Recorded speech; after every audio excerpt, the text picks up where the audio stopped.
masabi na ako'y isang Dana, Dana, ang iniingat-ingatan ko. Ay! Lalaki siya dyan! Aminin nyo! Oh, heart yan! Kahit late na ako sa trend na yan, gagawin pa rin natin yan. Doon sa first clip, babaeng-babae ang atake doon ni Kevin. Naka-black dress din ako, kagaya ni Kevin. So, magpalit na ako. And 1, 2, 3. Oh, ayan! Babaeng-babae na ang datingan! Maglalashes lang ako para mabuhayan yung ating mata. Hirap talagang maging babae. Daming kolorete. Natin to. Ang blue.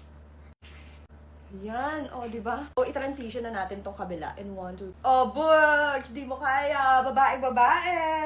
Ngayon naman, syempre, kailangan natin ng blush on and lipstick. Blush on dapat parang namumula yung kapag nakita mo yung crush mo. O, diba? Take si ate. For final touch, ayan.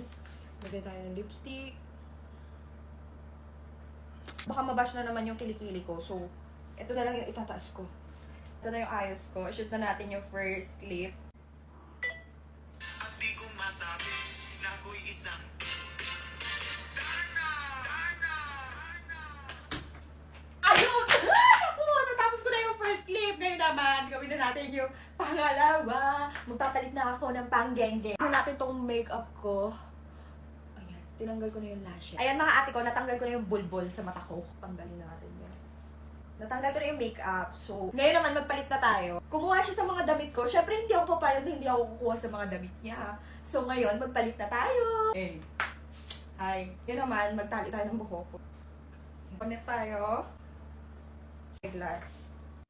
Hoodie. I-shoot na natin yung pangalawang clip. Ayan. Ang iniingat-ingatan ko. Ang ugalawin at masel ko. Yes! Ayun, ang pogi ko doon. Wait, labitan natin. 1, 2, 3, go! Pasok! Iniingat-ingatan Di mo kaya yun ang pogi! Datignan natin ang ibang clip, then tapos na tayo. Kay Kevin, di ba? May parang ganon-ganon siya sa akin ganito.